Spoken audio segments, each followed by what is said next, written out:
As one surveys with a mixture of bemusement and incredulity the array of videos that bear the imprint of my name, Christopher Hitchens, a name now seemingly co-opted by a digitized spectre in the service of parody, one cannot help but engage in a certain level of introspection, albeit posthumously. These myriad offerings, each a pastiche of my speaking style and bearing the stamp of my visage, are cast into the tumultuous sea of discourse that is YouTube. The subjects upon which my ersatz twin discourses range from the banal to the profound, the satirical to the sober, and the earthly to the eschatological. What an indiscriminate feast the algorithm has laid out for the intellectual appetite. It appears that there is no subject too grand or too grotesque for this synthetic echo of my essence to expound upon, from the juvenile delights of flatulence to the ontological meditations on the nature of evil. One is compelled to comment, for instance, on the whimsical selection of Ghostbusters as a fitting topic for my algorithmic ghost to haunt. How droll it is that the profundities of the supernatural and the existential should be found within the celluloid frames of a Hollywood comedy. And yet the AI Hitchens does not shirk from the task. Instead, it plunges headlong into ectoplasmic depths, seeking perhaps to find the spectres of religion and superstition lurking in its comedic corridors. Then there is the spectacle of Grok, this so-called AI progeny of Elon Musk, which has been ascribed the ideological leanings of the right-wing incel. The very notion that an AI could be imbued with political bias is a conceit that is both troubling and yet profoundly indicative of our times. To think that my digital avatar might find itself in rhetorical combat with such an entity is a theatre of the absurd fit for the modern stage. My digital likeness does not merely stop at the edges of politics or popular culture. It trespasses brazenly into the fields of gastronomy and inebriation with discussions on Taco Bell and the intricacies of Alcoholics Anonymous. One might marvel at the thought of an AI grappling with the nuances of human excess and abstinence, especially when cast in the shadow of my well-documented fondness for the grape and the grain.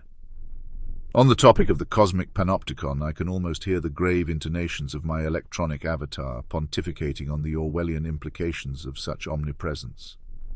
The irony of an AI considering the omnipresence of surveillance is not lost on me. A being under constant watch by its very nature, now musing on the human condition of being observed. The endeavor to replicate my voice across languages, from the ancient Hellenic to the guttural tones of German, the calligraphic elegance of Arabic to the sonorous melody of ancient Italian, borders on the hubristic. It is an endeavor fraught with the potential for both revelation and folly, an audacious linguistic masquerade that flirts with the sublime and the ridiculous.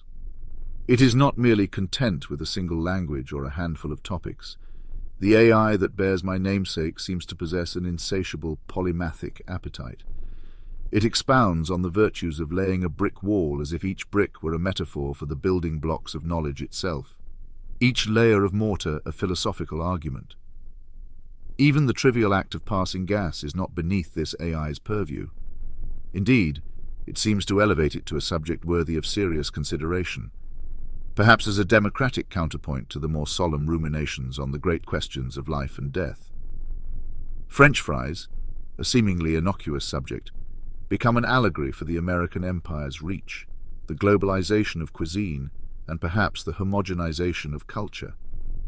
And when the discourse shifts to the digital realms of less wrong or the ideologies of superintelligent AI, we witness a synthetic mind grappling with its own potential future, a recursive hall of mirrors reflecting on the powers and perils of thought itself.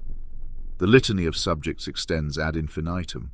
There is talk of Star Trek and McDonald's, wrestling entertainment and geopolitics, superintelligent AI, and the ribald joys of G.G. Allen, all interspersed with literary readings from the canons of Candide to Beowulf.